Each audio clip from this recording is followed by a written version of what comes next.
আমাদের আজকে অধ্যায়ের নাম হচ্ছে তড়িৎচুম্বক আবেশ এবং পরিবর্তী প্রবাহ। সো অধ্যায়ের দুইটা অংশ। প্রথমে হচ্ছে তড়িৎচুম্বক আবেশ নিয়ে আমরা একটু কথা বলবো যে কিভাবে আমরা আসলে অস্বচ্ছ অঙ্গে কারো সর্বনাশ করতে পারি, মানে তাদের মধ্যে কোনো সরাসরি সংযোগ থাকবে না, কিন্তু একজন আরেকজনকে দূর থেকে দেখা যাবে যে কোনো একটা তার মধ্যে হয়তো তড়িৎচালক শক্তি আবিষ্ট করে দিল। তাহলে প্রথম পার্টটা হচ্ছে আমাদের তড়িৎচুম্বক আবেশ এবং পরবর্তী প্রক্রিয়াটা কি পরিবর্তী প্রবাহ, মানে এসি আর ডিসি আছে না, তো এসি প্রবাহ নিয়ে আমাদের অনেক কিছু ডিটেলস পড়তে হবে। তাহলে এই হচ্ছে আমাদের অধ্যায়ের দুইটা গাইডলাইন বা দুইটা বলা যায় যে ম্যাপ, যে আমরা আসলে কি কি পড়বো। তাহলে একটা হচ্ছে তড়িৎচুম্বক আবেশ, একটা হচ্ছে পরিবর্তী প্রবাহ। ওকে, চলো আমরা একটা একটা করে শুরু করি। তো প্রথম কথা হচ্ছে যে আমরা আসলে এই আবেশটা তৈরি করতে পারি কিভাবে। তো দেখো এর আগের অধ্যায় পড়ছো নাকি তোমরা? চতুর্থ অধ্যায় যেটা ব্যাচে তো আই গেস পড়ছো। তো এখানে মেইন কনসেপ্ট ছিল এটা যে কোনো একটা তার আছে, এই তারের মধ্যে দিয়ে যদি কারেন্ট ফ্লো হয় তখন তার চারদিক দিয়ে দেখা যাবে যে একটা চৌম্বক ক্ষেত্র কাজ করে, তাই না? তার চারপাশে একটা চৌম্বক ক্ষেত্র আমরা পাবো। এটাকে বলে তড়িৎ প্রবাহের চৌম্বক ক্রিয়া। কি বলে? তড়িৎ প্রবাহের চৌম্বক ক্রিয়া। এটা আবিষ্কার করছিল কে? বিজ্ঞানী ওয়েরস্টেড। বিজ্ঞানীর নাম কি? ওয়েরস্টেড। তাহলে যদি বলে তড়িৎ প্রবাহের চৌম্বক ক্রিয়া আবিষ্কার করেছেন কোন বিজ্ঞানী, বলবা ওয়েরস্টেড। কিন্তু এইখানে আমরা দেখবো ডিফারেন্ট জিনিস।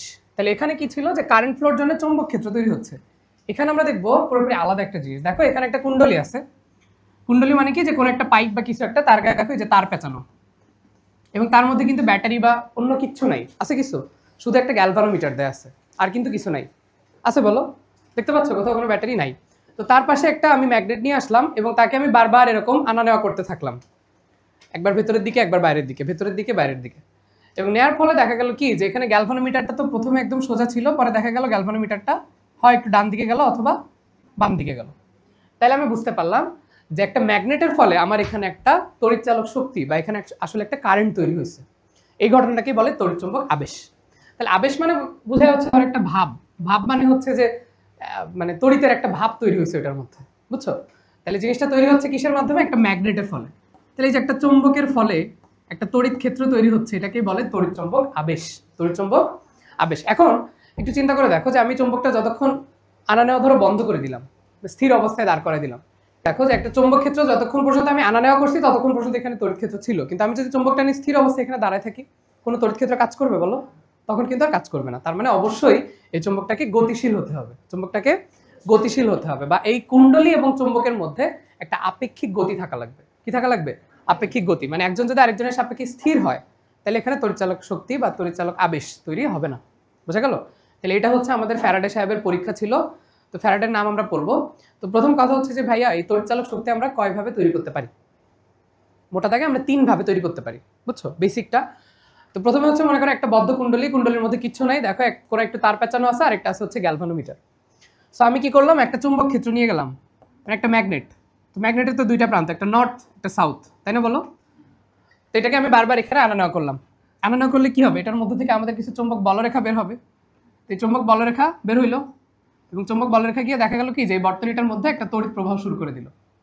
এবং তড়িৎ প্রবাহ যদি শুরু করে তখন আমরা গ্যালভানোমিটারে কোনো একটা পার্ট দেখা যাবে, তাই না বলো? যে হয় এদিকে অথবা এদিকে ঘুরবে। তাহলে এটা একটা প্রসেস হতে পারে যে আমরা একটা বদ্ধ বর্তনী ছিল, সেখানে একটা চুম্বকের মাধ্যমে তড়িৎচালক শক্তি আবিষ্ট করলাম। সেকেন্ড কেস কি হতে পারে? ধরো আমার কাছে দুইটা বর্তনী আছে, দুইটা বর্তনীর মধ্যে একটা বর্তনীর মধ্যে খেয়াল করো যে আমাদের ব্যাটারি অ্যাড করা আছে বা তড়িৎ প্রবাহ আছে। তাহলে যেই বর্তনীটার মধ্যে আগে থেকেই ব্যাটারি দেয়া আছে বা তড়িৎ প্রবাহ দেয়া আছে সেটাকে আমরা বলবো মুখ্য বর্তনী। সেটাকে আমরা কি বলবো? মুখ্য বর্তনী। এবং আরেকটা দেখো একা একা বসে আছে, কিচ্ছু নাই, ওরা আছে খালি একটা গ্যালভানোমিটার এবং কিছু পেঁচানো তার, তো এটাকে আমরা বলবো গৌণ কুণ্ডলী। এটাকে কি বলবো? গৌণ কুণ্ডলী। তো মুখ্য কুণ্ডলীকে মনে করো আমি, ধরো এটার মধ্যে তো একটা কারেন্ট ফ্লো আছে অবশ্যই। তো কারেন্ট ফ্লো মনে করো প্রত্যেক মিনিটে 5 অ্যাম্পিয়ার করেই যাচ্ছে, ফিক্সড। কিন্তু আমি কি করলাম, যে 5 অ্যাম্পিয়ার কারেন্টটা যখন যাচ্ছে, তোমরা তো ওই যে একটু আগে ওয়েরস্টেডের যে মতবাদটা আমরা পড়লাম, যে কোথাও যদি তড়িৎ প্রবাহ হয় তাহলে তার চারদিকে একটা চৌম্বক ক্ষেত্র দেখা যাবে। তাহলে এই তড়িৎ প্রবাহের জন্য দেখা যাবে কি যে চারদিক বরাবর একটা চৌম্বক ক্ষেত্র বিরাজ করতেছে, বুঝছো? এর চারদিকে একটা কি চৌম্বক ক্ষেত্র বিরাজ করতেছে। আবার এই চৌম্বক ক্ষেত্রকে কি করবে? এই কুণ্ডলীটাকে আবিষ্ট করবে। তার মানে এখানে আমাদের যে বর্তনীর তড়িৎ প্রবাহ ছিল, এই তড়িৎ প্রবাহের জন্য একটা চৌম্বক ক্ষেত্র তৈরি হচ্ছে, এই চৌম্বক ক্ষেত্র গিয়ে আবার এখানে তড়িৎ প্রবাহ সৃষ্টি করতেছে, বুঝছো? তাহলে এই একটা প্রসিডিউর হতে পারে। আরেকটা কেস কি হতে পারে? আরেকটা কেস হতে পারে যে ধরো বর্তনী আছে, তো আমি বর্তনীর কারেন্টের মানটা চেঞ্জ করব। মানে ধরো যে আগে তো একদম ফিক্স ছিল 5 অ্যাম্পিয়ার, এখন মনে করো একবার দিলাম 5 অ্যাম্পিয়ার, একবার দিলাম 10 অ্যাম্পিয়ার, একবার দিলাম 15 অ্যাম্পিয়ার, মানে আমি যদি এরকম অসম মানের বিদ্যুৎ প্রবাহ দিতে থাকি তখনও দেখা যাবে কি যে এটার মধ্যে তড়িৎচালক শক্তি আবিষ্ট হতে পারে। তাহলে 3টা কেস বললাম। একটা হচ্ছে যে আমি কোনো কিছুই চেঞ্জ করবো না, শুধুমাত্র ব্যাটারি দিয়ে সেখানে তড়িৎচালক শক্তি আবিষ্ট করবো। সেকেন্ড হচ্ছে আমি একটা বর্তনী দিয়ে করতে পারি, কিন্তু বর্তনীটা তখন তোমাকে ধরে ঝাঁকাইতে হবে, মানে বর্তনীটাকে বারবার নাড়াচাড়া করতে হবে, এটা একটা প্রসেস হতে পারে। আর তুমি যদি চাও যে তুমি নাড়াচাড়া করবা না, তাহলে আলটিমেটলি তুমি কি করবা, কারেন্টের মান চেঞ্জ করবা, এবং কারেন্টের মান চেঞ্জ করলে তখনও দেখা যাবে যে এখানে কোনো একটা তড়িৎচালক শক্তি আবিষ্ট হচ্ছে। তাহলে এই মোট হচ্ছে 3টা প্রক্রিয়া। এই 3টা প্রক্রিয়া আমরা তড়িৎচালক শক্তি আবিষ্ট করতে পারি। ওকে, চলো আমরা এবার একটু বই থেকে পড়ে আসি। তার আগে দেখো এই অধ্যায়ে আমাদের দুজন ফেমাস বিজ্ঞানীর নাম অবশ্যই পড়তে হবে। একটা হচ্ছে তড়িৎপ্রবাহের চৌম্বক ক্রিয়া, কে দিয়েছে, বিজ্ঞানী ওয়েরস্টেড। বিজ্ঞানী ওয়েরস্টেড, শুরু থেকে বারবার বলে আসছি ওয়েরস্টেড। আর এতক্ষণ পর্যন্ত আমরা যেটা পড়লাম এই মতবাদটা কার, ফ্যারাডে। তড়িৎচুম্বক আবেশ, তড়িৎচুম্বক আবেশ নিয়ে কথা বলেছে কে, মাইকেল ফ্যারাডে। ফ্যারাডে এবং ফ্যারাডের নাম তোমরা পড়লা হচ্ছে তড়িৎ বলরেখার আবিষ্কারকও কিন্তু মাইকেল ফ্যারাডে, চুম্বক বলরেখা বললেও কে, মাইকেল ফ্যারাডে। ঠিক আছে রোদেলা, চলো আমরা তাহলে সামনে যাই। তাহলে দেখো শুরুতেই আমাদের কি কি কথা বলা, সেটা হচ্ছে যে এই যে মাইকেল ফ্যারাডে উনি সর্বপ্রথম আর কি এটা আবিষ্কার করছিল, মানে তড়িৎচুম্বক আবেশ। এবং এই আবেশের উপর ভিত্তি করে দেখো যে আমরা কি কি যন্ত্র তৈরি করতে পারি, জেনারেটর, ট্রান্সফরমার। যদি 2টা অপশনে থাকে তাহলে ট্রান্সফরমার দেখাবা। ঠিক আছে, অনুশীলনীতে এরকম একটা প্রশ্ন আছে যেখানে 2টা অ্যান্সারে দেয়, জেনারেটর, ট্রান্সফরমার, কি দেখাবা, ট্রান্সফরমার দেখাবা। ওকে চলো সামনে যাই। এবার দেখো তাহলে এখানে হচ্ছে যে আমাদের প্রথম কেসটা কি ছিল, প্রথম কেস ছিল যে একটা বদ্ধ কুণ্ডলী, তার মধ্যে থাকবে খালি পেঁচানো তার, আর থাকবে কি একটা গ্যালভানোমিটার, এবং তার পাশে যদি আমরা একটা চুম্বক নিয়ে আসি তাহলে এখানে একটা তড়িৎচালক শক্তি আবিষ্ট হবে নাকি। তাহলে এটা ছিল একটা প্রসিডিউর। আরেকটা ছিল কি যে একটা কুণ্ডলী থাকবে যার কাছে ব্যাটারি দেওয়া আছে, এটাকে আমরা কি বলবো, মুখ্য কুণ্ডলী। কি বলবো, মুখ্য কুণ্ডলী। আর যেটা একদম খালি অবস্থায় আছে তাকে আমরা বলছি কি, গৌণ কুণ্ডলী। তো এই মুখ্য কুণ্ডলীর মধ্যে যখন তড়িৎ প্রবাহ হচ্ছে তখন সেখান থেকে যে চুম্বক বলরেখাগুলা বা তড়িৎ বলরেখাগুলা তৈরি হচ্ছে সেগুলাকে এখানে আবার তড়িৎচালক শক্তি আবিষ্ট করতেছে। তাহলে এই হচ্ছে আমাদের আবিষ্ট তড়িৎ প্রবাহের বিভিন্ন মানে তৈরি হওয়ার কারণ বলা যায় আর কি, যে কি কিভাবে আসলে তৈরি হচ্ছে। তাহলে দেখো যে যেটা তড়িৎবাহী কুণ্ডলী, মানে যেটার মধ্যে অলরেডি ব্যাটারি দেয়া আছে তাকে আমরা কি বলছি, মুখ্য কুণ্ডলী। আর যেই তারের কুণ্ডলীতে আবিষ্ট প্রবাহ তৈরি হয় তাকে আমরা বলি গৌণ কুণ্ডলী। পারবা, একদম বেসিক কথা মনে রেখো। তো এদের মধ্যে কি কোনো সরাসরি সংযোগ আছে, কেউ কি কাউকে স্পর্শ করছে, করে নাই, জাস্ট দূর থেকেই নাকি বলো, ল্যান্ডফোনের দিনগুলোতে প্রেম, আগে যেরকম লং ডিস্টেন্স রিলেশনশিপের মতো আর কি, বুঝছো। সো এটার মধ্যে কোনো সরাসরি সংযোগ থাকবে না। আচ্ছা এরপরে দেখো যে ওই যে আমি যেটা বললাম যে আমরা বর্তনীর মাধ্যমে কিভাবে করতে পারি, একটা হচ্ছে যদি তড়িৎ প্রবাহের মাত্রা যদি অসম হয়, মানে বুঝতে পারছো, ওই যে আমি বললাম যে একবার 5 অ্যাম্পিয়ার, একবার 10 অ্যাম্পিয়ার, একবার 15 অ্যাম্পিয়ার, এভাবে যদি আমি তড়িৎ প্রবাহের মান কিছুক্ষণ পরপর পরিবর্তন করতে থাকি তখনও কিন্তু এখানে আমাদের তড়িৎচালক শক্তি আবিষ্ট হবে বা আবিষ্ট তড়িৎচালক শক্তি দেখা যাবে। বুঝতে পারছো? ওকে, এরপরে দেখো তাহলে তড়িৎ প্রবাহের চৌম্বক ক্রিয়া কে আবিষ্কার করছে, ওয়েরস্টেড। আর যদি বলে তড়িৎ চুম্বকীয় আবেশ আবিষ্কার করেছে কে, তাহলে বলবা ফ্যারাডে। সহজ, পারবা? ওকে চলো স্যার সামনে যাই। তাহলে খেয়াল করো যে এটা মেডিকেলে দেখো 18-19 একটা প্রশ্ন আসছিল, দেখতে পাচ্ছ তোমরা, আমি মুখে বলে দিচ্ছি। সেটা হচ্ছে আবিষ্ট তড়িৎ প্রবাহের মাত্রা চুম্বক এবং কুণ্ডলীর আপেক্ষিক বেগের উপর নির্ভর করে। তার মানে আমি চুম্বকটাকে কত দ্রুত আনা নেওয়া করবো তার উপর আমার তড়িৎ প্রবাহের মানটা ডিপেন্ড করবে। আমি যদি চুম্বকটাকে বারবার আনা নেওয়া করি, খুব দ্রুত আনা নেওয়া করি, তাহলে আমার তড়িৎ প্রবাহের মানটা বেশি হবে। যদি একদম স্লো করি তাহলে আলটিমেটলি এখানে আমি কোনো তড়িৎ প্রবাহ পাবো না। বুঝতে পারছো? এই হচ্ছে বেসিক কথা। ঠিক আছে চলো সামনে যাই। আচ্ছা এই চারটা আমরা একটু পড়বো। তো মানে আমরা তো দেখলাম যে একটা বর্তনী ধরো এখানে আছে না, হলুদ কালার ছাড়া দেখা যায় না। এই যে মনে করো একটা বর্তনী আছে, সে বর্তনীর পাশে আমি একটা চুম্বকে নিয়ে আসলাম। চুম্বকের তো 2টা মেরু, নর্থ মেরু এবং সাউথ মেরু। তো কোনটাকে কাছে নিয়ে আসলে বা কোনটাকে দূরে সরাই নিয়ে গেলে আমার গ্যালভানোমিটারটা কোন দিকে পাট দিবে আর কি। মানে ধরো গ্যালভানোমিটারের যে কাটা সেটা হয় এদিকে বাঁকতে পারে অথবা এদিকে বাঁকতে পারে। তো বাম দিকে বাঁকলে আমরা বলি বামাবর্তী, আর যদি ডান দিকে বাঁকে তখন আমরা বলি ডানাবর্তী, না বলে আমরা বলছি দক্ষিণাবর্তী। বুঝছো? তাহলে এটা আসলে কি, এটা হচ্ছে আমাদের গ্যালভানোমিটারের কাটাটা কোন দিকে যাবে, সেটা কি বামে যাবে নাকি ডানে যাবে। তো এটা বোঝার জন্য আমরা একটু ফর্মুলা দিয়ে মনে রাখবো, সেটা হচ্ছে এমনি কিন্তু কমন সেন্স দিয়েও গেস করা যায়। খেয়াল করো, দেখো এটা হচ্ছে সাউথ মেরু, দক্ষিণ মেরু। তো দক্ষিণ মেরু যদি তুমি কাছে নিয়ে আসো তাহলে সেখানে তো দক্ষিণাবর্তী হবে, তাই না বলো? দক্ষিণ মেরু নিয়ে আসলে দক্ষিণাবর্তী হবে, এটা তো কমন সেন্স। আর যদি দূরে সরাই নিয়ে যাও তাহলে তার উল্টা হবে, বামাবর্তী। সো কমন সেন্স দিয়েও পারা যায়। কিন্তু যাদের ধরো আমার মতো বলদ, কমন সেন্স নাই, আমরা পরীক্ষার হলে কি করব? তো আমরা একটা টেকনিক দিয়ে একটু মনে রাখবো। বুঝছো নিয়মটা কি? নিয়মটা মনে রাখবা। দেখো এন মেরু আর একটা হচ্ছে এস মেরু। তো এন মানে কি নেগেটিভ, এন মানে কি নেগেটিভ, এন এ নেগেটিভ নিগা নেগেটিভ, তাহলে দেখো এন হচ্ছে মাইনাস, এন কি মাইনাস। এরপর আসো তোমরা আমাকে বলো তোমাদের বাম হাত ভালো নাকি ডান হাত ভালো?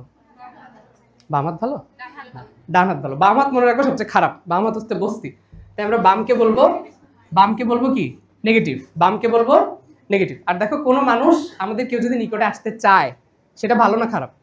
ভালো। প্রথম 3-4 মাস অ্যাটলিস্ট ভালো, তাহলে কেউ নিকটে আসতে চাইলে ভালো, আর কেউ দূরে চলে গেলে কি খারাপ। তাহলে দেখো নিকটে আনা মানে হচ্ছে পজিটিভ, আর যদি কেউ দূরে সরে যায় তাহলে হচ্ছে নেগেটিভ, মনে থাকবে। তাহলে নিকটে আসলে পজিটিভ, দূরে সরে গেলে নেগেটিভ। তাহলে আরেকবার বলি, মুখস্থ করার কিছু নাই, এমনি মনে রাখো। দেখো এন মানে নেগেটিভ তাই মাইনাস, এন মানে নেগেটিভ তাই মাইনাস, বাম মানে খারাপ তাই মাইনাস, তাহলে দক্ষিণাবর্তী কি হবে প্লাস। আর যদি বলি দূরে সরাই নিছি, কেউ দূরে চলে গেলে খুব খারাপ, হ্যাঁ খুব কষ্ট লাগে কেউ দূরে চলে গেলে। আমি এখনো শেষ করি নাই, তো শেষ করি। শোনো, দূরে সরে গেলে মাইনাস, আর কেউ যদি নিকটে আসে তাহলে হচ্ছে প্লাস। এবার আসো আমরা এবার জাস্ট বীজগাণিতিক ফর্মুলার মধ্যে যাই। দেখো এন মানে নেগেটিভ, আর কেউ যদি নিকটে আসে সেটা আবার কি ছিল প্লাস, তাহলে প্লাসে মাইনাসে মাইনাস, দেখছেন যে মাইনাস হচ্ছে বামাবর্তী। এরপর আসো দেখো এন মাইনাস, দূরে সরাই নিচে এটাও কি মাইনাস, তাহলে মাইনাসে মাইনাসে প্লাস দক্ষিণাবর্তী। এস মেরু মানে প্লাস, নিকটে নিয়ে আসছি এটাও প্লাস, তাহলে প্লাসে প্লাসে কি হবে প্লাস দক্ষিণাবর্তী। আবার দেখো এস মেরু প্লাস কিন্তু দূরে সরে গেছে মাইনাস, তাহলে প্লাসে মাইনাসে কি হবে মাইনাস বা বামাবর্তী। বুঝছো না, বুঝো নাই নাকি এমনি মনে রাখতে চাচ্ছিলা? এমনি মনে রাখতে চাচ্ছ? আচ্ছা ঠিক আছে, চলো মনে করো আমি বললাম এস মেরু, এস মেরু দূরে চলে গেছে, তাহলে কি হবে বলো? বামাবর্তী হবে না। এস মানে হচ্ছে প্লাস কিন্তু দূরে চলে গেলে আবার কি মাইনাস, তাহলে প্লাসে মাইনাসে মাইনাস, মাইনাস মানে বামাবর্তী। আচ্ছা, আর যদি বলি এন মেরু নিকটে নিয়ে আসছি, এন মানে মাইনাস, নিকটে আসলে কি আবার প্লাস, প্লাসে মাইনাসে মাইনাস বামাবর্তী। আর যদি বলতাম এন মেরু দূরে নিয়ে গেছি, তাহলে এটা হচ্ছে মাইনাস, দূরে চলে গেছে তাও কি মাইনাস, তাহলে মাইনাসে মাইনাসে হবে প্লাস। বুঝছো দক্ষিণাবর্তী, পারবা? আচ্ছা, এটা খুব আহামরি ইম্পর্টেন্ট কিছু না, বাট এটা মনে রাখলে তোমার আর কি ধরো এমসিকিউ সলভ করতে গেলে প্যারা হবে না। বুঝছো? চলো সামনে যাই। ওকে, এবার আসো যে আবিষ্ট তড়িৎচালক বল তো পেয়ে গেলাম, এখন আমি চাই কি, ধরো আমি 0.5 অ্যাম্পিয়ার বিদ্যুৎ পাচ্ছিলাম, আমি চাচ্ছি আর একটু বেশি পাইতে, কারণ আমি কি কি চেঞ্জ করতে পারি। দেখো প্রথমটা হচ্ছে যে আমার যে গৌণ কুণ্ডলিতে যে আমাদের তারের পাক সংখ্যা ছিল, বুঝছো, এখানে তো আমরা দেখলাম না যে এরকম একটু কুণ্ডলীর তার আছে, তো আমি কি করতে চাই, তারটার ক্ষেত্রফলটা বাড়াই দিতে চাই। ধরো তারটা এরকম ছিল, আমি চাই এইরকম বড় বড় ক্ষেত্রফলটাকে বাড়াই দিলাম, তাহলে এটা একটা কেস হতে পারে। অথবা আমি ধরো পাক সংখ্যাকে অনেক বেশি বাড়াই দিলাম, তাহলে ক্ষেত্রফল আর পাক সংখ্যা যদি বৃদ্ধি করা হয় তাহলে আবিষ্ট তড়িৎ প্রবাহের মাত্রা বৃদ্ধি পাবে। সেকেন্ড কেস কি, চুম্বক, চুম্বকের যদি মেরু শক্তি বাড়াও তাহলেও তোমার আবিষ্ট তড়িৎ প্রবাহের মাত্রা বৃদ্ধি পাবে। থার্ড কি, আমি তো আগেই বললাম যে আমি যদি খুব দ্রুত আনা নেয়া করি তাইলেও আমার তড়িৎ প্রবাহের মানটা বৃদ্ধি পাবে। তাহলে দেখো আপেক্ষিক গতি যদি বৃদ্ধি পায় তাইলেও কিন্তু আবিষ্ট তড়িৎ প্রবাহের মানটা বৃদ্ধি পাবে। বইয়ে খুঁজে পাচ্ছ তোমরা এগুলো? বই বের করো নি কেন? যারা বই আনছো বের করো। আর লাস্ট এবং বেশি ইম্পর্টেন্ট যেটা, সেটা হচ্ছে ভেতরে যদি কাঁচা লোহার মজ্জা ব্যবহার করা হয়, খুব ইম্পর্টেন্ট কথা, কাঁচা লোহার মজ্জা ব্যবহার করলেও আবিষ্ট তড়িৎ প্রবাহের মাত্রাটা বৃদ্ধি পাবে। বুঝতে পারছো? এই লোহা ব্যবহার করলে কি হবে, আরো বেশি ম্যাগনেট তৈরি হবে, লোহা থেকে আরো বেশি চুম্বক, চুম্বক থেকে আরো বেশি বিদ্যুৎ। তাহলে চারটা প্রক্রিয়া, যে ক্ষেত্রফল পাক সংখ্যা বাড়ানো, চুম্বকের মেরু শক্তি বাড়ানো, আপেক্ষিক গতি, এবং আরেকটা কি কাঁচা লোহার মজ্জা। তাহলে এই চারটা জিনিস ব্যবহার করলে আমরা আবিষ্ট তড়িৎ প্রবাহের মানটা বাড়াইতে পারি। এবং তোমরা ইসাক স্যারের এই বক্সগুলো একটু পড়বা, বুঝছো, এই যে হাতে কলমে করে দেখো, জাস্ট হেডলাইনগুলো পড়বা যে কি বলতে চাইছে। এখানে বলছে কি যে একটা ধাতব তারের কুণ্ডলী যদি একটা অসম চুম্বক ক্ষেত্রে থাকে, আমি তোমাদের শুরুতেই বলছি যে অসম তড়িৎ প্রবাহ, অসম চুম্বক প্রবাহ এগুলো যখনই বলবে তখনই তুমি বুঝবা যে এখানে অবশ্যই তড়িৎচালক শক্তি আবিষ্ট হবে, কারণ মানের পরিবর্তন হচ্ছে। মানের পরিবর্তন হলেই কি বলরেখার পরিবর্তন, বলরেখার পরিবর্তন মানে এখানে আবিষ্ট তড়িৎচালক শক্তি সৃষ্টি হবে। বুঝতে পারছো? তাহলে এটাতে হবে কিনা হবে না, হবে, তড়িৎচালক শক্তি আবিষ্ট হবে। ঠিক আছে, এরকম বক্স টাইপের যেগুলো থাকবে এগুলো একটু পড়বা। আচ্ছা, তাহলে চলো আমরা একটু আগের পড়াটা রিভিশন করি। যদি তোমাকে বলে যে তড়িৎ প্রবাহের চৌম্বক ক্রিয়া আবিষ্কার করেন কোন বিজ্ঞানী, কি বলবা? ওয়েরস্টেড। আর যদি বলে তড়িৎ চৌম্বক আবেশ, ফ্যারাডে। এবং আমরা হচ্ছে এই প্রক্রিয়াটা বাড়াইতে পারি কিভাবে? কুণ্ডলীর ক্ষেত্রফল বাড়ায়, পাক সংখ্যা বাড়ায়, চুম্বক বললে চুম্বকের মেরু শক্তি বাড়াইতে পারি, তারপরে আপেক্ষিক গতি বাড়াইতে পারি, আরেকটা হচ্ছে কাঁচা লোহার মজ্জা যদি ব্যবহার করি তাহলে আমাদের আবিষ্ট তড়িৎচালক শক্তির মানটা বাড়বে। এবার আসো খুব ইম্পর্টেন্ট টপিক, চুম্বক ফ্লাক্স। ফ্লাক্স বলতে আসলে কি বোঝায়? ফ্লাক্স হচ্ছে কি ভাইয়া, মনে করো আমরা একক ক্ষেত্রফল নিয়ে কাজ করতেছি, ঠিক আছে? ধরো এটা একটা একক ক্ষেত্রফল, মানে জাস্ট একটা প্লেন, এটার ভেতর দিয়ে আমার কতগুলা চুম্বক বলরেখা যাবে, এটার ভেতর দিয়ে আমার কতগুলা চুম্বক বলরেখা যাবে, সেটাই হচ্ছে আমার চুম্বক ফ্লাক্স। তাহলে ফ্লাক্সের পরিচয়টা কি বললাম, যে একক ক্ষেত্রফলের ভেতর দিয়ে যতটুকু আমার চুম্বক ক্ষেত্র বা চুম্বক বলরেখা যাচ্ছে সেটাই হচ্ছে আমার চুম্বক ফ্লাক্স। তাহলে দেখো এটা যদি আমরা এই যে ডট গুণ যেহেতু, তাহলে গুণ করে দিলে কি হবে, বি এটা, ঠিক কিনা স্যার? সহজ হিসাব। তাহলে আসো আমরা যদি একক নিয়ে একটু কথা বলতে চাই, তার আগে আমাকে বলো, যেহেতু এটা আমরা ডট গুণ করে পালাম, তাহলে এই যে ফ্লাক্স এটা কি স্কেলার রাশি হবে নাকি ভেক্টর রাশি হবে? স্কেলার রাশি হবে। তাহলে চুম্বক ফ্লাক্স কি একটা স্কেলার নাকি ভেক্টর? স্কেলার রাশি, স্কেলার রাশি। ওকে, আচ্ছা আর একক কি হবে ভাইয়া? দেখো চুম্বক ক্ষেত্রের একক হচ্ছে টেসলা। চুম্বক ক্ষেত্রের একক কি? টেসলা। আর ক্ষেত্রফলের একক কি? Metre square. তাহলে একক হবে টেসলা মিটার স্কয়ার। একক হবে কি? Tesla metre square. আরেকটা একক এমনিতেই মনে রাখবা, সেটা হচ্ছে ওয়েবার। কি নাম? ওয়েবার। তাহলে চুম্বক ফ্লাক্সের দুইটা একক, টেসলা মিটার স্কয়ার, আরেকটা হচ্ছে ওয়েবার। পারবা? ওকে, আসো তাহলে দেখো এখান থেকে দুইটা কথা মনে রাখতে বলছি। একটা হচ্ছে এটা একটা স্কেলার রাশি, এবং একক কি? দুইটা একক আছে, ওয়েবার এবং টেসলা মিটার স্কয়ার। বুঝছো? ওয়েবার এবং টেসলা মিটার স্কয়ার। পারবা? ওকে, চলো এবার আসো চুম্বক। এবার দেখো এই যে তোমাদের বইয়ে যারা খুঁজে পাওনি, পাইছো সবাই বইয়ে? যারা পাওনি একবার দেখাই দিই, বাসায় গিয়ে একবার দেখো। সেখানে দেখো যে চুম্বক ফ্লাক্স নিয়ে কথাবার্তা বলে, এবং নিচের দিকে দেখো বলা যে চুম্বক ফ্লাক্স একটা স্কেলার রাশি এবং দুইটা একক দেয়া আছে, একটা হচ্ছে ওয়েবার, আরেকটা কি? Tesla metre square. পারবা? ওকে, ঠিক আছে। তাহলে এখান থেকে আর কিছু লাগবে না, বেশি ডিটেলসে যাওয়ার দরকার নেই। এবার আছে চুম্বক ফ্লাক্স ঘনত্ব। তো চুম্বক ফ্লাক্স ঘনত্ব হচ্ছে কি? তোমার চুম্বক ক্ষেত্র রেখার আরেক নাম। এটা কার আরেক নাম? চুম্বক ক্ষেত্র। যদি বলে চুম্বক ক্ষেত্র কি, তাহলে মনে রাখবা চুম্বক ক্ষেত্র আর চুম্বক ফ্লাক্স ঘনত্ব হচ্ছে একই জিনিস, অর্থাৎ বি। চুম্বক ক্ষেত্র মানে কি? বি। তো আমরা সূত্র পড়ে আসছিলাম কি? Phi equal B A. তাহলে এখান থেকে যদি বি কে আলাদা করতে হয় তাহলে আমরা কি লিখবো? ফাই বাই এ। তাহলে একক ক্ষেত্রফলে যতটুকু চুম্বক ফ্লাক্স সেটা হচ্ছে আমার চুম্বক ফ্লাক্স ঘনত্ব। সেম ভাবে আমরা যখন তড়িৎ ওই যে চলতড়িৎ পড়ছিলাম, আমরা কি বলছিলাম? প্রবাহ ঘনত্ব কি জিনিস ছিল? প্রবাহ ঘনত্ব ছিল একক ক্ষেত্রফলের মধ্যে কতটুকু প্রবাহ যাচ্ছে সেটা। তাহলে আমরা একক বলছিলাম হচ্ছে অ্যাম্পিয়ার পার মিটার স্কয়ার। তারপরে যদি বলে চার্জ ঘনত্ব, coulomb per metre square. Same, প্রবাহ ঘনত্ব বললেই, যে কোনো কিছু ঘনত্ব বললেই তুমি ক্ষেত্রফল দিয়ে ভাগ করে দিবা। বুঝতে পারছো? আচ্ছা, তাহলে এখানে আসো চুম্বক ফ্লাক্স ঘনত্ব দেখো, এই যে নিচে ক্ষেত্রফল, উপরে হচ্ছে ফ্লাক্স। ফ্লাক্সের একক আমরা পড়ে আসছি ওয়েবার, আর নিচে আসছে হচ্ছে ক্ষেত্রফল। তাহলে weber per metre square, weber per metre square, ঠিক না? আরেকটা একক আমরা কি পড়ছিলাম? Tesla, tesla metre square. আবার নিচেও আছে কি? Metre square. তাহলে মিটার স্কয়ার কাটাকাটি হয়ে গেলে কি থাকে? শুধু টেসলা। আবার আগে থেকে কিন্তু আমরা জানি, বা বি হচ্ছে একটা চুম্বক ক্ষেত্র, চুম্বক ক্ষেত্রের একক কি? টেসলা। তাহলে এটা তো তোমাদের এমনি মনে থাকার কথা, বুঝছো? বি এর একক হচ্ছে টেসলা। তাহলে চুম্বক ক্ষেত্রও যা, চুম্বক ফ্লাক্স ঘনত্ব তাই, ঠিক আছে? চুম্বক ক্ষেত্রও যা, চুম্বক ফ্লাক্স ঘনত্ব কি তাই। ওকে, তাহলে দেখো এই যে ফ্লাক্স ঘনত্ব এই যে বি, তার মানে চুম্বক ক্ষেত্র যেটা, চুম্বক ফ্লাক্স ঘনত্ব সেটা একক হচ্ছে আমাদের এই যে ওয়েবার পার মিটার স্কয়ার অথবা টেসলা। তাহলে চুম্বক ফ্লাক্স আর ফ্লাক্স ঘনত্ব থেকে কি মনে রাখবো ভাইয়া? খালি মনে রাখবা ফ্লাক্স হচ্ছে একটা স্কেলার রাশি, একক হচ্ছে ওয়েবার বা টেসলা মিটার স্কয়ার। আর যদি বলে চুম্বক ফ্লাক্স ঘনত্ব, তাহলে বলবো weber per metre square tesla, just একক, আর কিচ্ছু লাগবে না, ঠিক আছে? এই মাঝখানে কি ঘুমাই গেল নাকি? ও না, চলো এবার আমরা পড়ি, ফ্যারাডের সূত্র পড়বো। তড়িৎ রসায়নে ফ্যারাডে সাহেবের দুইটা সূত্র আছে, এবং এখানেও দেখো তার দুইটা সূত্র, তাই না? তো দেখো আমাদের এই যে আবিষ্ট তড়িৎচালক শক্তি তৈরি হলো, আমরা জানলাম যে কিভাবে আসলে মানটা বাড়ানো যায়। তো আসলে সবাই ফ্যারাডে সাহেবের কাছে জানতে চাইলো যেটা কেন সৃষ্টি হচ্ছে, তো এটার জন্য উনি দুইটা সূত্র দিলেন। তো প্রথম সূত্রটা দিয়ে আমরা কি জানতে পারি? তড়িৎ প্রবাহের কারণ জানতে পারি। এটাই ইম্পর্টেন্ট, এটাই তোমার পরীক্ষায় আসবে। যে প্রথম সূত্র দিয়ে আমরা আসলে কি জানতে পারি? কারণ জানতে পারি, যে কেন আসলে এটা তৈরি হচ্ছে। তো চলো আমরা একটু দেখি কেন তৈরি হচ্ছে। তো উনি যেটা বললো যে ধরো এটা একটা বদ্ধ কুণ্ডলী, মানে কুণ্ডলীর মধ্যে কিচ্ছু নাই, খালি তার পেঁচানো আছে আর গ্যালভানোমিটার আছে, বুঝছো? একটা যখনই আমরা কুণ্ডলীর কথা বলবো, গৌণ কুণ্ডলী হোক বা যাই হোক, মনে রাখবো যে তার মধ্যে কোনো ব্যাটারি ম্যাটারি কিছু নাই, খোলা একা একা বসে আছে। তো তার পাশে তুমি যদি এই যে একটা চুম্বক আনা নেয়া করতেছো বারবার বারবার করলে, তার এই যে বলরেখাগুলো সেখানে যাবে, এবং এই চুম্বক ক্ষেত্রের জন্য কি হবে? এখানে একটা তড়িৎ ক্ষেত্র তৈরি হবে, এটাই তো তড়িৎ চুম্বক আবেশ। তো উনি বললো কি, এই যে বলরেখার পরিবর্তন হচ্ছে, বলরেখাই তো ফ্লাক্স, একক ক্ষেত্রফলের ভেতর দিয়ে যতগুলা চুম্বক বলরেখা যাচ্ছে সেটাই কি? ফ্লাক্স। তাহলে উনি বলতে চাইলো যে ফ্লাস্কের যে পরিমাণ পরিবর্তন হবে, এই ফ্লাস্কের পরিবর্তনের জন্য আমার এখানে তড়িৎ ক্ষেত্রটা তৈরি হচ্ছে।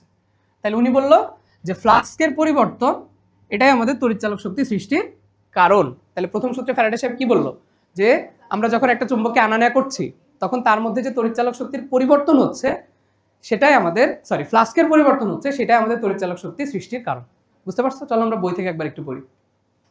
দেখো তাহলে ফ্যারাডের প্রথম সূত্র কি বলছে উনি, দেখো রিডিংটা পড়ো একটু, যে যখনই কোনো বদ্ধ তার কুণ্ডলী মানে কি, যে তার মধ্যে বাইরের থেকে কোনো ব্যাটারি বা কিছু নাই। তো বদ্ধ কুণ্ডলীতে আবদ্ধ চৌম্বক বলরেখার সংখ্যা বা চৌম্বক ফ্লাক্সের পরিবর্তন, ওই যে যেটা বললাম ডি5, চৌম্বক ফ্লাক্সের পরিবর্তনটাই যখনই হবে তখনই সেখানে একটা আবিষ্ট তড়িৎচালক শক্তি তৈরি হবে। বুঝতে পারছো?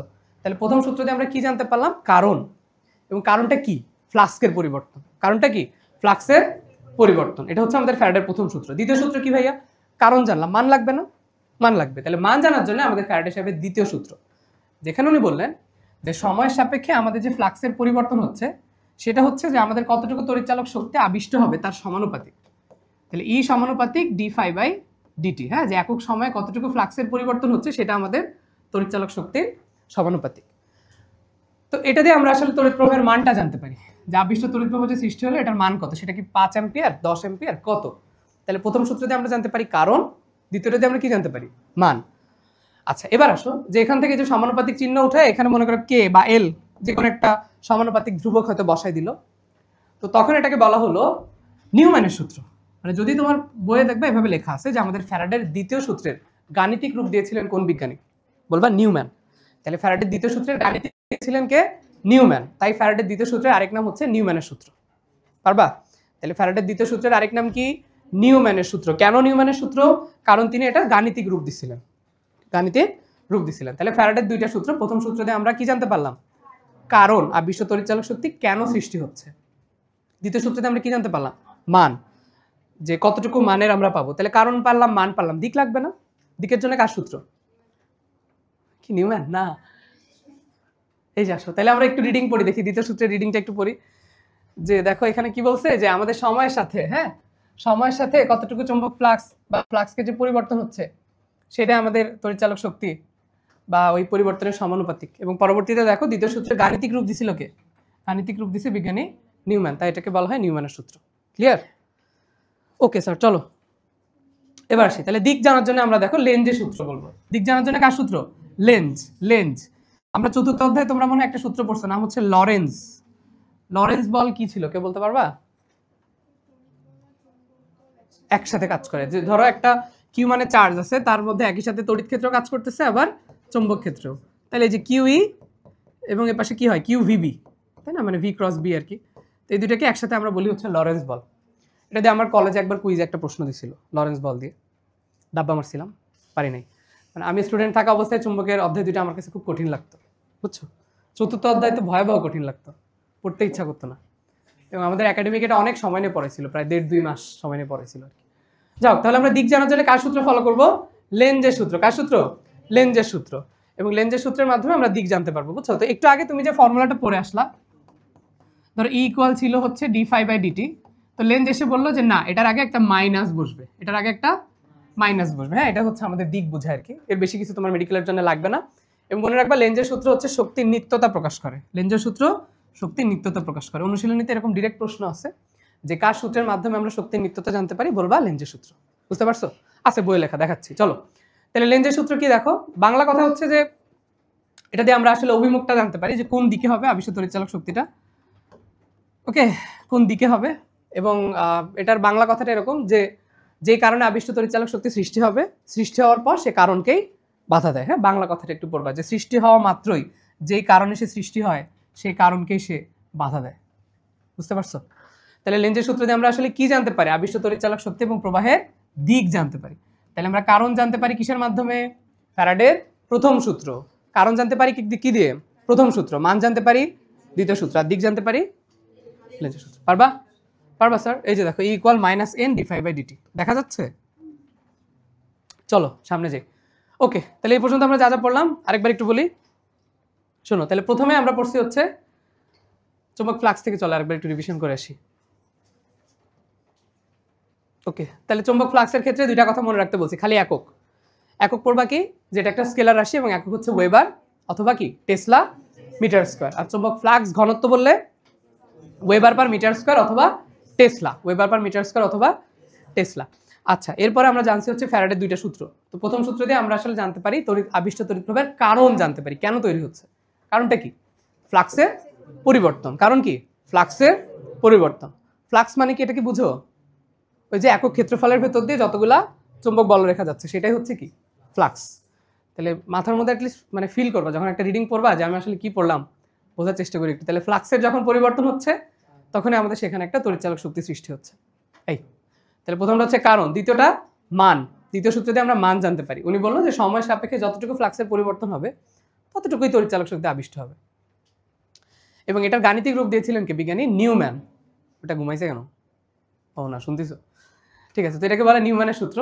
এবং তারপরে দেখো এখান থেকে আমরা যে ফ্যারাডের দুইটা সূত্র পড়ছি, তাহলে কারণ জানলাম, মান জানলাম, দিক জানার জন্য আমাদের লেঞ্জের সূত্র।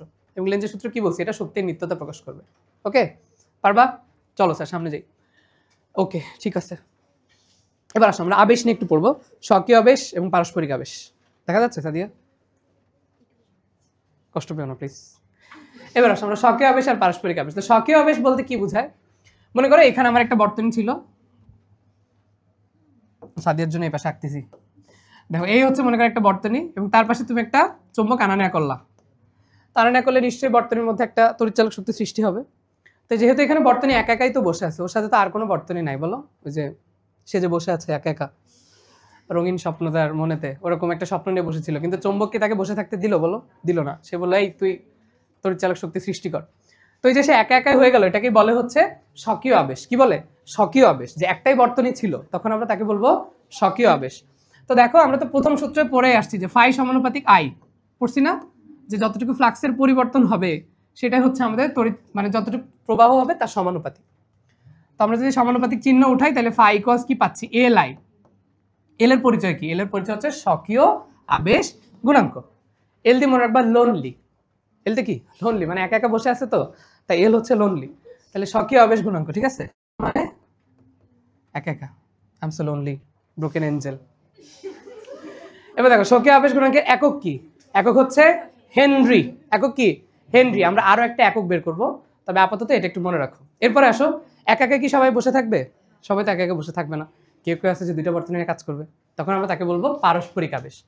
সেখানে কি হলো দেখো, যে একটা মুখ্য বর্তনী হয়তো তার সাথে ব্যাটারি যুক্ত ছিল, এবং তার ফলে যদি গৌণ বর্তনীতে তড়িৎচালক শক্তি আবিষ্ট হয় তখন তাকে বলে পারস্পরিক আবেশ। কথা বললো না? তাহলে দেখো এটাকে আমরা প্রকাশ করবো হচ্ছে এম দিয়ে, মানে পারস্পরিক আবেশ গুণাঙ্ক। M for mutual. এমতে কি? মিউচুয়াল, মানে যে একজন আরেকজনকে আবিষ্ট করে দিচ্ছে, তাই তাকে বলা হচ্ছে মিউচুয়াল বা পারস্পরিক আবেশ। কিন্তু যদি স্বকীয় আবেশ গুণাঙ্ক কিংবা পারস্পরিক আবেশ গুণাঙ্ক দুইটারই একক কি? হেনরি। দুইটারই একক কি? হেনরি। তাহলে আরেকবার বলো, স্বকীয় আবেশ গুণাঙ্ক বা পারস্পরিক আবেশ গুণাঙ্ক দুইটারই এককের নাম কি? হেনরি। আর একটা একক আছে, সেটা একটু বের করতে হবে। তার জন্য আমরা এখন যেটা করবো সেটা হচ্ছে দুইটা সূত্রকে একত্রিত করে দিব। তাহলে খেয়াল করে, এটা ছিল আমাদের প্রথম সূত্র, তাই না? যেটাতে আমরা আসলে কারণ জানছিলাম। আমরা বলছিলাম যে ফায়ের যে পরিবর্তন সেটা হচ্ছে তড়িৎচালক শক্তির সমানুপাতিক, যে এই ফ্লাক্সের পরিবর্তন হচ্ছে বলেই আমার এখানে তড়িৎচালক শক্তি সৃষ্টি হচ্ছে। আর দ্বিতীয় সূত্রে আমরা জানলাম যে সময় সাপেক্ষে যতটুকু ফ্লাক্সের পরিবর্তন হবে সেই পরিমাণ আমরা তড়িৎচালক শক্তি পাবো।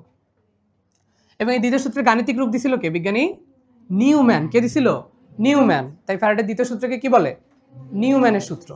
এবার দেখো আমি জাস্ট এই ডি ফাইয়ের জায়গায় ডি আইটা এনে বসাই দিছি, দিয়ে আমি এল কে আলাদা করে ফেলছি। তাহলে এল ইকুয়াল হচ্ছে E into d t divided by d i. তাহলে খেয়াল করো, এককগুলা বের করার যদি চেষ্টা করো, দেখো ই তড়িৎচালক শক্তি বা বিভব, তোমার কাছ থেকে দেখতে কষ্ট হচ্ছে না? সরি ভাইয়া, পিছনে বসলে ভালো হতো অ্যাটলিস্ট এগুলোর ক্ষেত্রে। মানে আমি আসলে কি এগুলো ধরো আইপ্যাডে লিখছি, তো সমস্যা হচ্ছে যে ওইখানে তো হেভি রেজলিউশন দেখা যায়, বাট আইপ্যাডের স্ক্রিন তো এতটুকু। ওটা যখন এখানে বড় করে তখন দেখি যে সব পিক্সেলেটেড হয়ে গেছে, বাট দেখা যাচ্ছে আশা করি পিছন থেকে, নাকি? ওকে, আচ্ছা। তাহলে ই হচ্ছে আমাদের তড়িৎচালক শক্তি, যেটার একক হচ্ছে ধরো বিভব, ভোল্ট। টি সময়, সেকেন্ড। আর নিচে আছে প্রবাহ, অ্যাম্পিয়ার। তাহলে আরেকটা একক কি? ভোল্ট সেকেন্ড পার অ্যাম্পিয়ার। ভোল্ট সেকেন্ড পার অ্যাম্পিয়ার। তাহলে স্বকীয় আবেশ গুণাঙ্ক, পারস্পরিক আবেশ গুণাঙ্কের দুইটা একক আমরা শিখলাম। একটা হচ্ছে হেনরি, আরেকটা কি? ভোল্ট সেকেন্ড পার অ্যাম্পিয়ার। মনে থাকবে, ভোল্ট সেকেন্ড পার অ্যাম্পিয়ার। এই চৌম্বকের অধ্যায় থেকে আমাদের মেইন ইম্পর্টেন্ট হচ্ছে একক। চতুর্থ অধ্যায়েরও এককই লাগে, মেরু শক্তি, হ্যাঁ, প্রাবল্য, হাবিজাবি কত কি আছে, সবগুলোর এককটা পড়তে হয় খালি, বুঝছো? চলো তাহলে এবার আমরা একটু বই থেকে রিডিং পড়ে নিই। তাহলে স্বকীয় আবেশ গুণাঙ্ক যে এল দিয়ে আমরা প্রকাশ করি, এবং একক কি? হেনরি। একক কি বলো? হেনরি। এবং এখানে হচ্ছে এই যে আমাদের দুইটা একক, একটা হচ্ছে হেনরি আর একটা কি বললাম ভোল্ট সেকেন্ড পার অ্যাম্পিয়ার। তাহলে একটা হচ্ছে হেনরি আর একটা কি যে ভোল্ট সেকেন্ড পার অ্যাম্পিয়ার। দুইটা একক যেন ভুল না হয় ভাইয়া, কিন্তু সবই অনুশীলনের প্রশ্ন, আমরা পরের ক্লাস হয়তো সলভ করবো। আচ্ছা এবার আসো দেখো, তাহলে ফাই সমানুপাতিক হচ্ছে এম আই মিউচুয়াল বা পারস্পরিক আবেশের ক্ষেত্রে, তাহলে এম কে বলা হবে পারস্পরিক আবেশ গুণাঙ্ক। একক কি আলাদা? দুইজনের একক কি আলাদা? একই তো, দুইজনের একক হচ্ছে হেনরি অথবা ভোল্ট সেকেন্ড পার অ্যাম্পিয়ার। ওকে, এটা হচ্ছে ট্রান্সফরমার্স। তা আমি আসলে ছোটোকালে যখন ট্রান্সফরমার্স নিয়ে পড়তাম তখন আমার কাছে মনে হতো এটা আসলে এরকম কিছু একটা হবে, কিন্তু আসলে কি এরকম ট্রান্সফরমার্স? এটা হচ্ছে আমাদের এক্সপেকটেশন এবং এটা হচ্ছে আমাদের রিয়েলিটি। তো এটা হচ্ছে একটা অ্যাকচুয়াল ট্রান্সফরমার। তো ট্রান্সফরমারের কাজকে একটু বলি। কাজ হচ্ছে, মনে করো যে রামপাল বিদ্যুৎ কেন্দ্র থেকে ধরো কারেন্ট তৈরি হচ্ছে, সেটা যখন তোমার বাসায় আসবে তখন সেটা তো অনেক বেশি ভোল্টের আসবে, অলমোস্ট ধরো বললাম আমি, ধরো 500 ভোল্টের কারেন্ট আসলো। 500 ভোল্টের কারেন্ট কি তোমার ফ্রিজ নিতে পারবে? পারবে না, তাদেরকে তো এইভাবে তৈরি করা হয়নি। তো ট্রান্সফরমার যেটা করে, এই বিভবের মানটাকে কমায় দেয়, বিভবটাকে কমায় দেয়। কমায় দেখা গেল যে আমাদের বাসা বাড়িতে যে কারেন্ট থাকে সেটা হচ্ছে 220 ভোল্টের, তো এই ভোল্টেজটাকে কমায় দিল, এবং এটাই হচ্ছে আমাদের ট্রান্সফরমারের কাজ। তাহলে ট্রান্সফরমারের মূল কাজ কি? বিভব কমানো। কি কমানো? বিভব কমানো, মনে থাকবে। অথবা সে চাইলে বিভব হয়তো বাড়াইতে পারে, কমাইতে পারে। তাহলে ট্রান্সফরমারের মূল কাজই কিন্তু বিভব বাড়ানো অথবা বিভব কমানো। বুঝতে পারছো স্যার? এটাই আমরা পড়বো। তাহলে দেখো যে আমাদের এই যে ট্রান্সফরমারের মধ্যে দেখো দুইটা পার্ট, একটাকে বলা হচ্ছে মুখ্য বা প্রাইমারি, লাল, একটা হচ্ছে মুখ্য আর একটা কি গৌণ, সেকেন্ডারি। ঠিক আছে, এই দুইটা আমরা পড়বো আর কি, আর কিছু এখান থেকে লাগবে না। চলো আমরা দেখি। তো আমাদের ট্রান্সফরমার দুই রকমের হতে পারে, একটা হচ্ছে স্টেপ আপ, একটা হচ্ছে স্টেপ ডাউন। এটা কিন্তু এই অধ্যায়ের মেইন পড়া, মনে রাখো। তাহলে স্টেপ আপ এবং স্টেপ ডাউন কিভাবে বুঝবো? এখন দেখো, স্টেপ আপ মানে তুমি বুঝতে পারতেছো যে অবশ্যই কিছু না কিছুর একটা মান বৃদ্ধি পাবে। কার মান বৃদ্ধি পাবে? তড়িৎ প্রবাহের মান বৃদ্ধি পাবে, বিভবের মান বৃদ্ধি পাবে। আমি তো শুরুতেই বলছি ট্রান্সফরমারের কাজই হচ্ছে বিভব বাড়ানো, নাকি? বিভব বাড়ানো। তাহলে স্টেপ আপ মানে সে বিভব বাড়াবে। তো বিজ্ঞানীরা চিন্তা করলো কিভাবে বিভব বাড়ানো যায়। তো ওনাদের কাছে তো দুইটা কুণ্ডলী, আমরা তো দেখলাম ট্রান্সফরমার দুই পাশে দুইটা কুণ্ডলী। তো ওনারা যেটা করলো যে সেকেন্ডারিতে পাক সংখ্যা অনেক বাড়াই দিল। দেখো অনেক অনেক অনেক অনেক অনেক অনেক পাক সংখ্যা আমরা বাড়াই দিল। তো বাড়াই দিলে ওনারা দেখলো কি যে মানে আলটিমেটলি দেখা গেল বিভব শক্তিটাও বেড়ে গেল। তো ওনারা তখন ধারণা করলো কি যে বিভবের সাথে আমাদের তড়িৎচালক শক্তি বা বিভব পাক সংখ্যার সাথে সমানুপাতিক। আমি যে পরিমাণে পাক সংখ্যা বাড়াচ্ছি সেম পরিমাণে আমার বিভবটাও বৃদ্ধি পাচ্ছে। বুঝছো? তো এটা থেকে ওনারা আর কি ধারণা করলো যে যদি আমরা সেকেন্ডারি কুণ্ডলীর পাক সংখ্যা বাড়াই দেই তাহলে আমরা বিভবটাকেও বাড়াই ফেলতে পারবো। তাহলে স্টেপ আপ ট্রান্সফরমার আমরা কিভাবে বুঝবো? যদি তার গৌণকুণ্ডলীর পাক সংখ্যা বেশি হয়। কিভাবে বুঝবো? যদি গৌণকুণ্ডলীর পাক সংখ্যা বেশি হয়। এটা কি বুঝছো নাকি বুঝোনি? শোনো, স্টেপ আপ মেইন ফাংশন কি? বিভব বাড়াইতে হবে। বিভব কিভাবে বাড়াবা? পাক সংখ্যা বাড়ায়। তাহলে আবার উল্টা কোয়েশ্চেন, যে স্টেপ আপ ট্রান্সফরমার আমরা চিনবো কিভাবে? যদি গৌণকুণ্ডলীর পাক সংখ্যা বেশি থাকে, কারণ পাক সংখ্যা বেশি থাকলেই তো বিভব বেশি হবে। বুঝতে পারছো? কারণ এটা তো দুজনের সমানুপাতিক। বুঝছো নাকি বুঝোনি? না বুঝলে কেউ বলো। ঠিক আছে, ওকে। তো মেইন সমস্যা যেটা, সেটা হচ্ছে যে এদের ক্ষমতা তো আবার ফিক্সড থাকে। বুঝছো? পি ইকুয়াল যে ভি আই, পি তো কনস্ট্যান্ট থাকবে। আর পি কনস্ট্যান্ট থাকলে সমস্যা কি? সমস্যা হচ্ছে ভি আর আই এর মধ্যে সম্পর্ক কিন্তু ব্যস্তানুপাতিক। ব্যস্তানুপাতিক না? বিভব আর তড়িৎ প্রবাহের মধ্যে সম্পর্ক কেমন? ব্যস্তানুপাতিক। তাহলে স্টেপ আপ, পাক সংখ্যা বাড়াইলাম, বিভবও বাড়লো, তড়িৎ প্রবাহ কি বাড়লো? না, তড়িৎ প্রবাহের ক্ষেত্রে কিন্তু আমার কম্প্রোমাইজ করা লাগলো, তড়িৎ প্রবাহটা কমে গেল। যেহেতু এই বিভব আর এই বিভবের সাথে আবার ওই তোমার চলতরিতের বিভব মিলাও না কিন্তু, তাইলে কিন্তু ঝামেলা। ওইখানে কিন্তু ছিল ভি ইকুয়াল আই আর, এটা কিন্তু আলাদা। এটা হচ্ছে জাস্ট তড়িৎচালক শক্তি। বুঝছো? ক্ষমতার ক্ষেত্রে আমরা কথা বলতেছি। সো এই ক্ষেত্রে আমরা দেখতে পারলাম যে তড়িৎ প্রবাহটা হচ্ছে ব্যস্তানুপাতিক। তাহলে আমরা খালি মনে রাখবো যে ধরো একটা স্টেপ আপ ট্রান্সফরমার, তাহলে স্টেপ আপের ক্ষেত্রে আমরা কিভাবে বুঝবো? সেকেন্ডারি বা গৌণকুণ্ডলীর পাক সংখ্যা বেশি হবে, মুখ্য কুণ্ডলীর চেয়ে গৌণকুণ্ডলীর কি পাক সংখ্যা বেশি হবে। এবার পাক সংখ্যা যদি বেশি হয় তাহলে বিভবও কি বেশি হবে। আর যদি বিভব বেশি হয়, বিভবের সাথে আবার তড়িৎ প্রবাহের সম্পর্ক কেমন? ব্যস্তানুপাতিক। তাহলে তখন আবার মুখ্য কুণ্ডলীর তড়িৎ প্রবাহটা বেশি হবে। বুঝছো? এই তিনটা কথা একটু মনে রাখবা, তাইলে তোমার ট্রান্সফরমার পড়া শেষ। তাহলে স্টেপ আপ কিভাবে বুঝবো আমরা? যদি গৌণকুণ্ডলীর পাক সংখ্যা বেশি থাকে। গৌণকুণ্ডলীর পাক সংখ্যা বেশি থাকলে আবার কি বিভব বেশি থাকবে, কিন্তু বিভব বেশি থাকলে কারেন্টের ফ্লো আবার কম হবে। বুঝতে পারছো? এটা হচ্ছে আমাদের স্টেপ আপ ট্রান্সফরমার। এরপর আসলে স্টেপ ডাউন। এবার তো তোমাদের এমনি গেস করার কথা যে স্টেপ ডাউনের ক্ষেত্রে কি হবে। এখানে আমাদের মুখ্য কুণ্ডলীর পাক সংখ্যা অনেক অনেক অনেক অনেক বেশি, এবং গৌণকুণ্ডলীতে আমরা কম পাক সংখ্যা দিলাম যাতে বিভবটা কি কমে যায়। যেহেতু পাক সংখ্যা কমে গেছে তাহলে বিভবও কি কমে যাবে। এই যে দেখো, এনএস কমে গেছে, গেলে ইএসও কমে গেছে, কিন্তু তাই বলে কি আইএস বসে থাকবে? না, আইএস কিন্তু আবার বেড়ে যাবে। অর্থাৎ সেকেন্ডারি বা গৌণ যে কুণ্ডলী ছিল তার তড়িৎ প্রবাহ কিন্তু বেড়ে গেল। তাহলে স্টেপ আপ ট্রান্সফরমার তুমি জাস্ট মনে রাখবা আপ আর ডাউন। আপ মানে বাড়াচ্ছে, কি বাড়াচ্ছে? বিভব বাড়াচ্ছে। বিভব আমি কিভাবে বাড়াইতে পারি? পাক সংখ্যা বাড়ায়, প্যাচ বাড়ায়। আচ্ছা, আর মনে রাখবে কি যে বিভবের সাথে তড়িৎ প্রবাহটা হচ্ছে ব্যস্তানুপাতিক। তাহলে যদি বিভব বাড়ে তড়িৎ প্রবাহ কমে যাবে। এটুকু পারলেই হবে। স্টেপ আপ আর স্টেপ ডাউন ট্রান্সফরমার।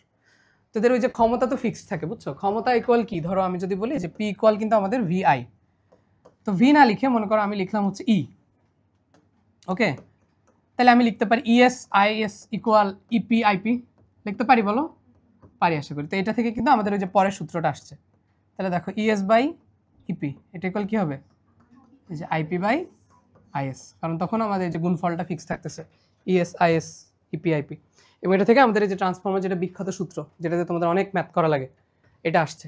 তাহলে দেখো বিভব শক্তি বা তড়িৎচালক শক্তির সাথে আমাদের পাক সংখ্যা হচ্ছে সমানুপাতিক এবং তড়িৎ ব্যস্তানুপাতিক। এইটুকু একটু খেয়াল রাখবা বাবা, এইটুকু পারলেই তোমার ট্রান্সফর্মারে পড়া শেষ। বুঝতে পারছো? পারবা তুমি? তোমার নাম কি? লিনা। পারবা স্টেপ আপ ট্রান্সফর্মার? বলো স্টেপ আপ কি বাড়ায়? বসেই বলো, সমস্যা নেই। প্রবাহ বাড়ায় নাকি বিভব বাড়ায়? স্টেপ আপ বিভব বাড়ায়, আর বিভব বাড়লে প্রবাহ কি হবে? কমবে। বিভবের সাথে প্রবাহ হচ্ছে উল্টা। আচ্ছা, সমস্যা নেই, তোমরা একটা হজম করো। আমি তাহলে একজন দিনকে একটু পড়া ধরে দেখি, নাহলে তো আমি ভরসা পাচ্ছি না। কে কে জানি ঘুমাচ্ছিলা? পিছনে দাঁড়াও। তুমি আমাকে বলো যে ধরো আমি একটা স্টেপ ডাউন ট্রান্সফর্মার বানাইতে চাই, ঠিক আছে? তাহলে আমি পাক সংখ্যা বাড়াবো কার? মুখ্য কুণ্ডলীর নাকি গৌণ কুণ্ডলীর? মুখ্য কুণ্ডলীতে পাক সংখ্যা বাড়াবো, তাহলে কি হবে? আমার বিভব কমে যাবে। আচ্ছা, তাহলে পাকও কমে গেল, বিভবও কমে গেল, তাহলে তড়িৎ প্রবাহ কি হবে? বাড়বে। ভেরি গুড ভাইয়া, তোমার নাম হচ্ছে জাহিন। ভেরি গুড ভাইয়া, বসো। পারবা বাকিরা? ঠিক আছে, তুমি বলো। হ্যাঁ দাঁড়াও, তোমার নাম হচ্ছে মিম। তুমিও মিম। আরো কয়জন আছে জানি? আর কেউ আছে মিম? দুইজনই? ও, তুমি আমাকে বলো যে হচ্ছে আগের পর একটু ধরি। তুমি আমাকে বলো স্বকীয় আবেশ গুণাঙ্ক বা পারস্পরিক আবেশ গুণাঙ্ক, দুইটা একক শিখছিলাম। হেনরি, আরেকটা কি ছিল? ভোল্ট সেকেন্ড পার ampere. Very good, very good. বসো ভাইয়া, খুব ভালো পারছো। চাঁদনি বলো দেখি যে আমাদের ফ্যারাডের সূত্র কয়টা? বসেই বলো। দুইটা সূত্র। প্রথমটা দিয়ে কি জানতে পারি? কারণ জানতে পারি। দ্বিতীয়টা দিয়ে আমরা মান জানতে পারি। বসো বসো বসো। ভয় পাচ্ছ নাকি? অভিজিৎ, দিক জানতে পারি কার সূত্র দিয়ে? লেঞ্জের সূত্র দিয়ে। কিছু না, তুমি বলো তো আমরা যে শক্তির নিত্যতা প্রকাশ করতে পারি কোন সূত্রের মাধ্যমে? লেঞ্জের মাধ্যমে। দুইজনই বলছে, ভালো হয়েছে। তাহলে আমরা সামনে যাই। তোমাদের 26 ব্যাচের অনেকে কিন্তু আমাদের 25-এর সাথে কোচিং করে, জানো তা? অনেকে হয়তো জানো না, কিন্তু লুকায় লুকায় অনেকে করে। চলো পড়ি। এবার আসো যে আমরা এই যে তাহলে আমরা ট্রান্সফরমার নিয়ে কথা বলছিলাম। ট্রান্সফরমারের কি পড়বো আমরা? দেখো যে ট্রান্সফরমারের মূল কাজ কি? উচ্চ বিভবকে নিম্ন বিভবে পরিণত করা অথবা নিম্ন বিভবকে উচ্চ বিভবে পরিণত করা। তাহলে এই যে আরোহী স্টেপ আপ ট্রান্সফরমার। আরোহী কোন মুভির ক্যারেক্টারের নাম বলতে পারবা? মনে কি আছে? আশিকি? আচ্ছা, এটা পারলে আমি একটা চকলেট দিতে চাইছিলাম, কিন্তু আনফরচুনেটলি আমার কাছে নাই। নেক্সট দিন নিয়ে নিও।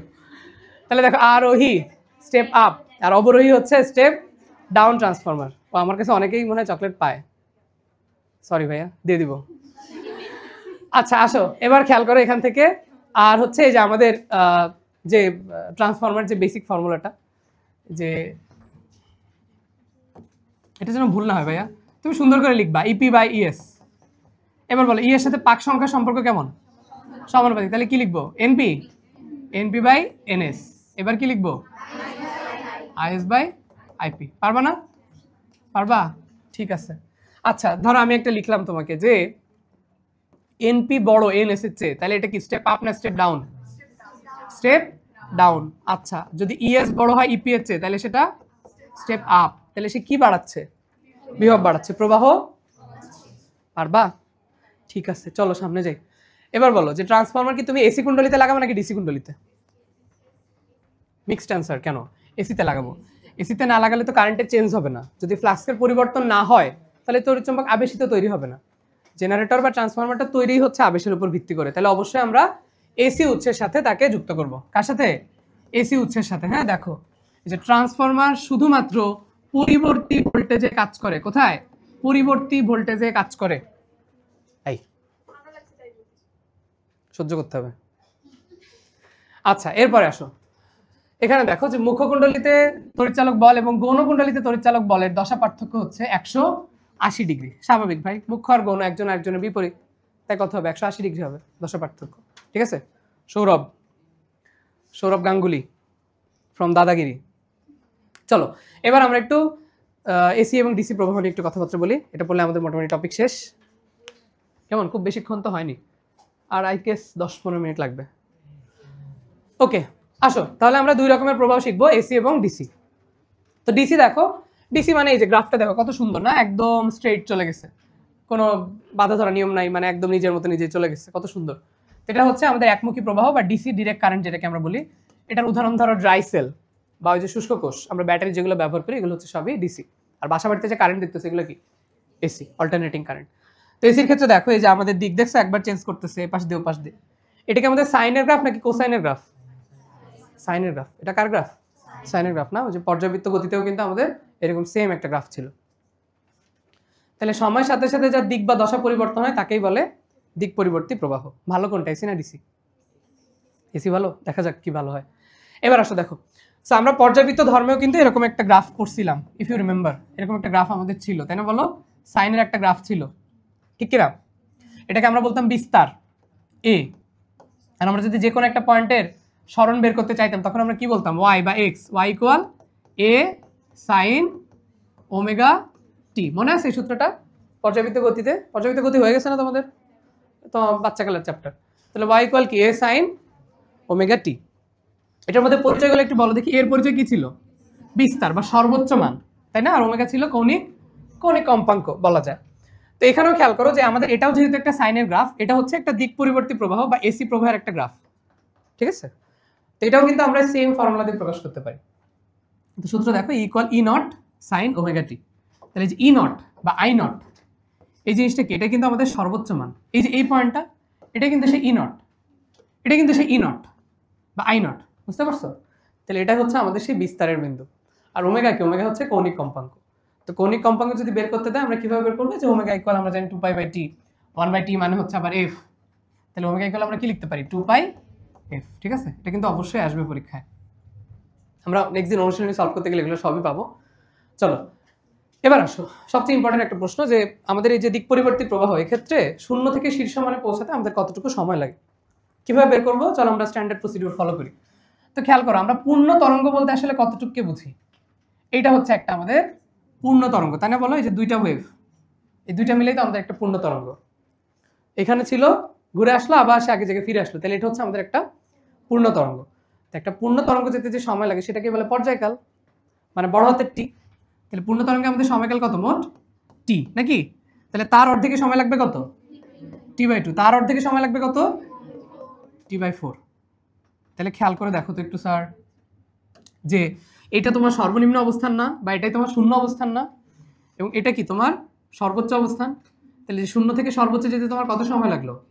t/4, বুঝতে পারছো? তাহলে শূন্য থেকে শীর্ষ মানে পৌঁছাতে কত সময় লাগে? t/4। এটা খুব ইম্পর্টেন্ট, হাজার হাজার কোটি কোটি বার দেখবো অনুশীলনীতে আছে। তাহলে শূন্য থেকে শীর্ষ মানে পৌঁছাতে আমাদের কত সময় লাগতেছে? t/4। এটা তো তোমাদের তরঙ্গে যারা ওই যে সুস্পন্দ নিস্পন্দ পড়ে আসছো, এখানে তো আরো অনেক বেশি আছে, তাই না? একটা সুস্পন্দ থেকে একটা নিস্পন্দ দূরত্ব কত, তারপর পরপর দুইটা নিস্পন্দ দূরত্ব কত, তিনটা নিস্পন্দ দূরত্ব কত। তরঙ্গ পড়নি? পড়েছো? পড়নি কে কে দেখি? হতাশ ভাইয়া, পড়তে হবে নাকি? মানে একাডেমিকে হয়ে গেছে? একাডেমিকেও তো হয়নি। ও আচ্ছা, এবার আসলে যে আমরা বাসা বাড়িতে যে বিদ্যুৎ ব্যবহার করি, ধরো তোমাকে প্রশ্ন দিল যে তোমার স্কুল বা তোমার কলেজ, এখানে যে বিদ্যুৎ ব্যবহৃত হয় তার কম্পাঙ্ক কত এবং তার ভোল্টেজ কত। মনে রাখবা, কম্পাঙ্ক হচ্ছে 50 হার্টজ, আর বিভক্ত শুরুতে বললাম কত? 220 ভোল্ট, বুঝছো? 220 ভোল্ট, ঠিক আছে? তাহলে এটা কিন্তু অনুশীলনের প্রশ্ন, খেয়াল রাখো যে আমাদের বাসা বাড়ির বিদ্যুতের কম্পাঙ্ক হচ্ছে 50 হার্টজ, বিভব কত? 220 ভোল্ট। চলো স্যার সামনে যাই। এবার আসো, আমরা যে এসি কারেন্টটা পড়লাম, এটা একটা এসি কারেন্ট ছিল আমাদের, ধরো এসি কারেন্টের গ্রাফ। তো এই কারেন্টের আমাদের গড় মানটা বের করতে হবে। দুইটা মান আমরা পড়বো, একটা হচ্ছে গড় মান, একটা হচ্ছে আরএমএস মান বা বর্গমূলীয় গড় মান। তো গড় মানের সূত্রটা খেয়াল করো। গড় মানের সূত্র হচ্ছে, এটা ধরো তোমার শীর্ষ মান আই নট, তাহলে গড় মানটাও ধরো আমরা যে আই বার এটা দিয়ে প্রকাশ করলাম। গড় মানটা হচ্ছে 2/π into I nought, 2/π into I nought. আরে নট কেমনে লিখছি, বলদ। আচ্ছা, তো 2/π কে আমরা যদি বাংলায় লিখি বা ভেঙে লিখি তখন মানটা আসে কত? 0.637 মানটা মুখস্থ রাখবা। তাহলে এটা হচ্ছে আমাদের গড় মান, যে শীর্ষ মানের 63%। তাহলে এটাকে যদি আমরা পার্সেন্টেজে লিখতে চাই তাহলে কত হবে? 63.7% নাকি স্যার? তাহলে শীর্ষ মানের 63%কে আমরা বলতেছি হচ্ছে গড় মান। কি বলছি? গড় মান। পারবা? তাহলে আমি যদি তোমাকে উল্টা জিনিসটা জিজ্ঞেস করি যে শীর্ষ মান গড় মানের কত গুণ, তখন তুমি কিভাবে বের করবা? এই যে পাই দিয়ে গড় মানকে গুণ করে দাও, 2 দিয়ে ভাগ করে দাও, তাই না বলো? তাহলে তখন আমাদের সূত্রটা কিরকম আসে? আমরা ধরো যদি আই নটকে যদি বের করতে চাই তাহলে আসতেছে হচ্ছে I bar into pi divided by 2।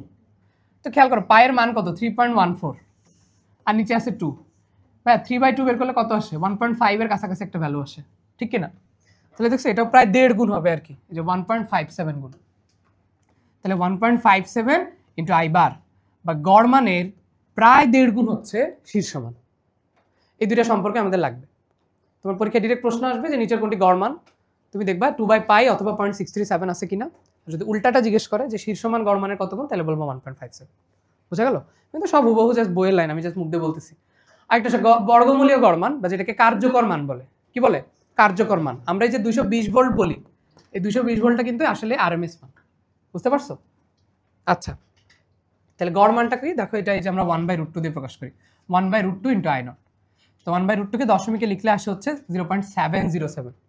তাহলে পার্সেন্টেজে লিখলে কত আসবে? এটা 70.7%, ঠিক কিনা? তাহলে দেখছো শীর্ষ প্রবাহের 70%কে বলা হচ্ছে বর্গমূলীয় গড় মান। শীর্ষ মানে 70%কে বলা হচ্ছে কি? বর্গমূলীয় গড় মান।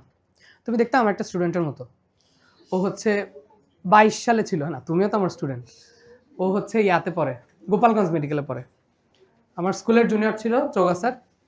আমার স্কুলের রেকর্ড মোটামুটি ভালোই, বুঝছো? প্রত্যেক বছর দেখা যায় 1-2টা করে জুনিয়র আসে, চান্স পেয়ে চলে যায়। মানে আমাদের তো আসলে একটা মফস্বলের স্কুল, সো ওইখান থেকে বছরে একবার 1-2জন চান্স পায়, এর বেশি পায় না।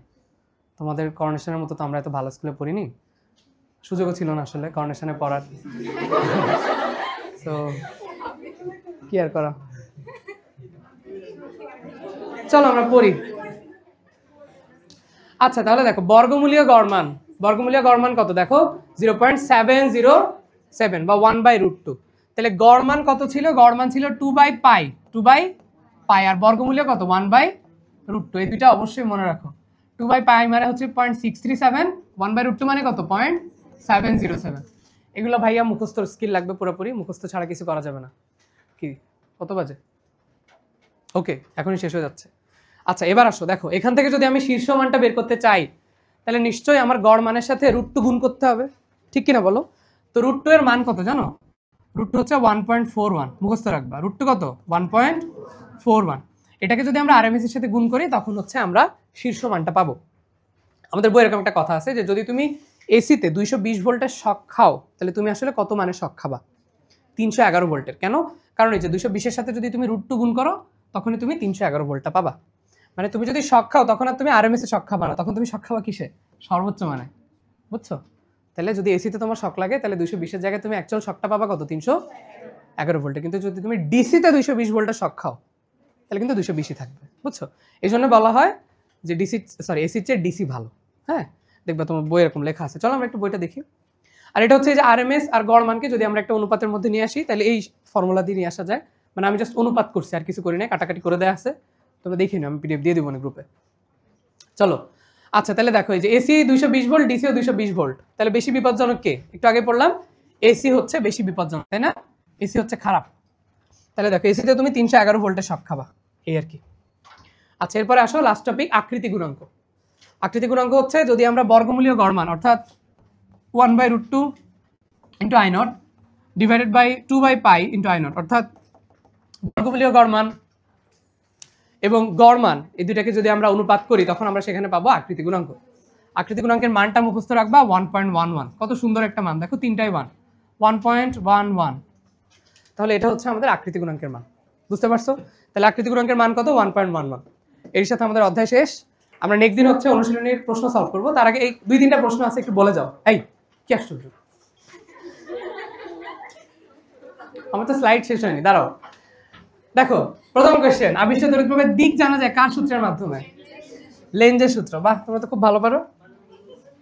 কোনটির কার্যনীতি আবেশ ক্রিয়ার উপর প্রতিষ্ঠিত? ট্রান্সফরমার। ইয়েস, শেষ। ঠিক আছে, তাহলে আবার দেখা হবে সবার সাথে ক্লাসে। বুঝছো পড়া? ওকে, তাহলে সবাই এটার আমি দাগানো বই আর শিট দিয়ে দিচ্ছি, দেখে নিও একবার।